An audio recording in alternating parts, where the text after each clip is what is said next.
Hi, everybody. I hope you are alive and well and trying to stay positive during these trying times in our life.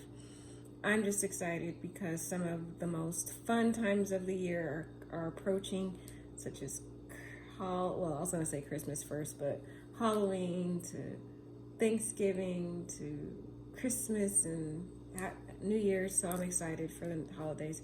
Just it's kind of like this gray shadow over the holidays, considering COVID is just kind of ruining everything.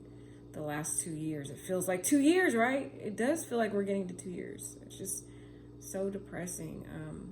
But right now, I'm back here, kind of like a year anniversary to last year. If you see my video regarding Domestic Violence Month, Awareness Month, last year around this same time, I did a video, and it was about Marquita, who was murdered by her husband. So I wanted to come back on here for this month of October being Domestic Violence Awareness Month to talk about some of the current events that we have been seeing happening in our country this year. It seems like just during the COVID season, domestic violence has been significantly high. I just feel like higher than usual. That was not correct English, sorry. Higher than usual. I know a lot of you guys have been seeing the Gabby Petito situation, and that story, of course, really captured my heart. As we know, we don't see a lot of publicity of all of our victims that experience domestic violence. They only tend to select certain lucky people of this certain ethnic group, which I'm not going to get into. And unfortunately, luckily, Gabby was in the more, I would say, favored ethnic population that gets more publicity, but she's still a human being nevertheless. And her life was sadly taken away due to love. And it's really, really, really a terrifying time to be in a relationship. Just to know that someone that you're with, and Gabby Petito was with her boyfriend, or fiance if you want to say, because she was allegedly engaged to him, and then they kind of retracted that engagement during, I guess, the final days of her life. But just, it's sad just seeing that she was with this man for 2 years, and you would think that after 2 years of being with someone, you know someone, and you would never think that someone would kill you after that time. But just the betrayal of this relationship, someone that you've trusted, imagine someone that you trust, someone that you love, that you've invested 2 years of your life with, that you go on this beautiful excursion with, a trip around the world. That's like everyone's bucket list dream, right? To travel the world. And to do it with someone you love, and to go on a road trip, all of it in one, you know? And he betrayed her in the most worst way. My gosh, like, her story alone just really makes me not trust the idea of being in a relationship. I mean, the fact that Gabby Petito trusted this man, got in a vehicle with him, her vehicle, mind you, and this man beat her, or at least slapped her in front of other people who called the police on them first. And what really makes me sad is that Gabby Petito died defending a man that brutally murdered her with no mercy. If you guys have been following this story, when she talked to the officer, she blamed herself for the initial incident when they called the police on her and her boyfriend because he slapped her. But instead of her telling the truth, to tell them what really happened, what does she do? She do like typical domestic violence victims do. They blame themselves. Oh, if I were nicer, or if I were, less moody, or they always find some way to blame themselves, as you see she did in this scenario. She blamed herself. She said, I tend to be a little bit OCD, and I tend to have a lot of anxiety, and it was my fault for why he hit the curb. my heart just melted. I don't know about you guys, if you guys have been following the story, if you watched the body cam video, I literally cried watching her. I wanted to jump through the screen and just hold her and hug her and say, I am so sorry, sweetie, this is happening to you. She just seems so precious.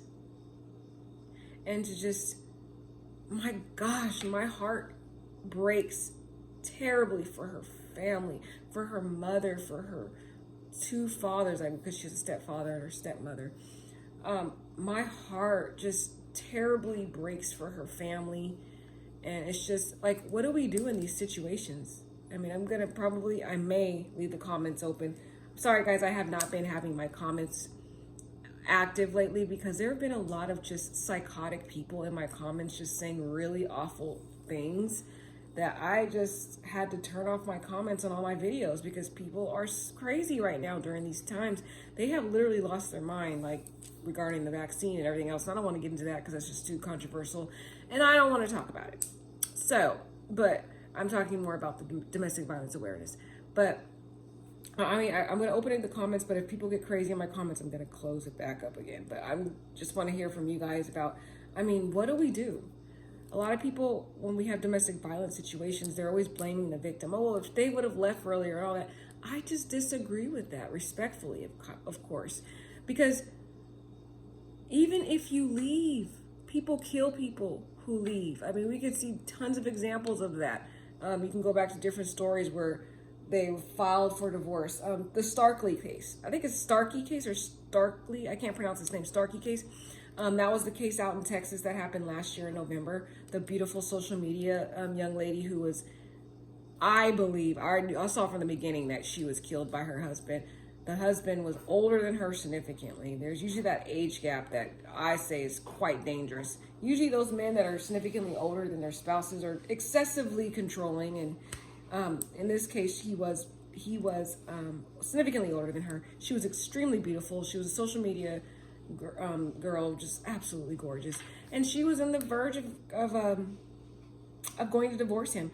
And when she would confide in her friends, this girl, the Starkey case that I'm talking about, when she would confide in her friends, she would tell her friends that he would strangle her husband would strangle her until she was unconscious, and she'd always wake up in the bathroom. But this time when he strangled her back in November, she died. And what did he do? He stripped her naked, shaming her and leaving her on the side of the road. Like, you hear these stories and it's like the utmost highest level of betrayal you can even imagine. I mean, just imagine you're making yourself vulnerable to someone that you love, and this person murders you, strips you naked, and throws you on the side of the road. Like, oh my gosh. I'm sorry, guys. Like, I can't imagine. It's like the utmost highest level of betrayal I could even imagine. Or let's not even talk about domestic violence. Let's talk about man opposite sex violence. You see the situation with Mia Marcano that just happened in Florida. I mean, the beautiful young lady. I think she was only 21, 22. Or no. She was actually 19 years old. First year in college, freshman. Beautiful, stunning young lady. And all she did was reject this guy who was the maintenance man at her apartment complex. She worked at the apartment complex, and she rejected the man. And he used a key swab, whatever you call it. Key fob. Sorry, I said key swab. Key fob. He goes into her house 30 minutes before she gets off work, and then he rapes her. I am going to say he raped her. There's no facts that he did, but most of these cases, they raped the girl. I'm telling you guys. I am going to tell you, I believe he raped and strangled her. That's my belief. There's no actual evidence out there saying that.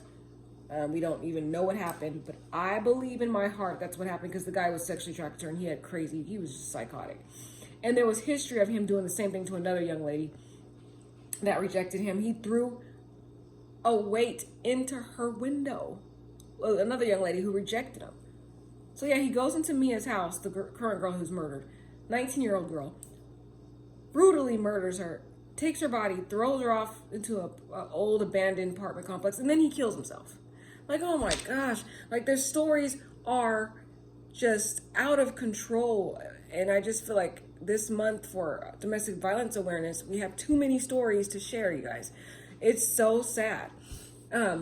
So I just want to hear from you guys in terms of like, what can we do in terms of these scenarios? Because I know even as friends and families of people we know that are experiencing domestic violence, people are told don't tell them to leave the relationship because all they're going to do is just resist you and resent you for trying to tell them to leave, and you can't really do anything. So all I could think of is just pray. And then another thing, what signs can we look for in terms of domestic violence? Sometimes people can be nice for years, like Christopher Watts.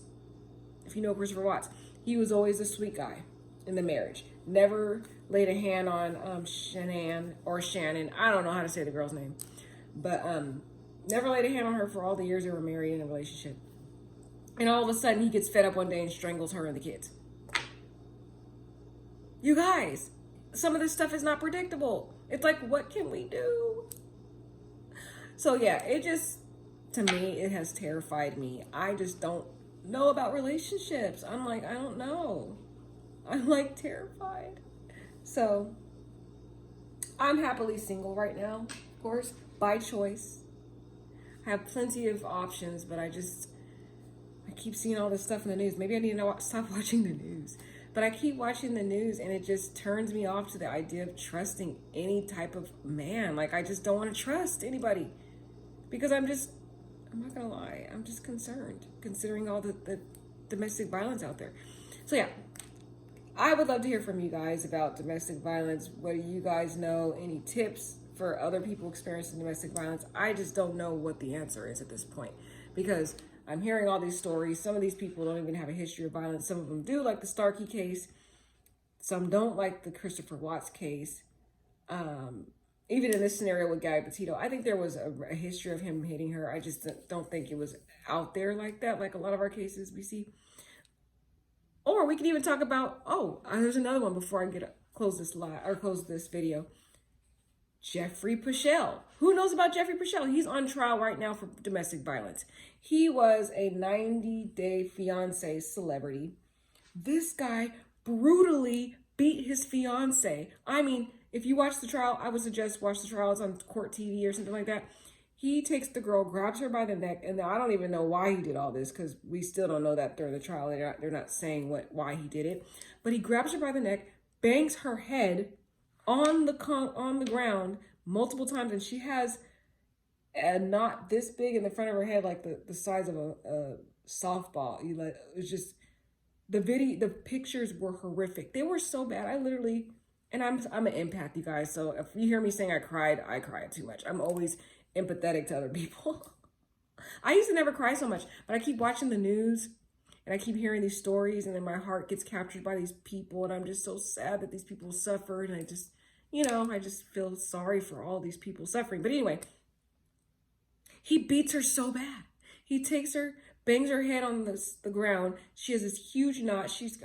Her eyes are like completely just bloodshot red. Like, she has bruises everywhere. It was horrible. It was so bad. I just had to turn my face from the screen. I couldn't watch it anymore. It was just terrible. So like, and she was with him. She was with Jeffrey for 2 years. 2 years. Oh, no, sorry. 1.5 years. Wrong numbers. 1.5 years. And he didn't beat her until that day.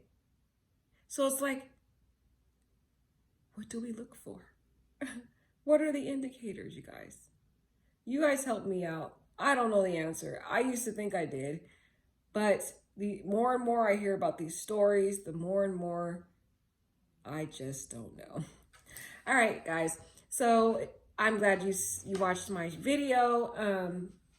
I just want to have you guys, find somebody, pray, reach out to someone who is experiencing domestic violence, especially in this sensitive month of October, Domestic Violence Awareness Month. And I want to wish you guys all well and God bless. And what do I always say? Toodaloo.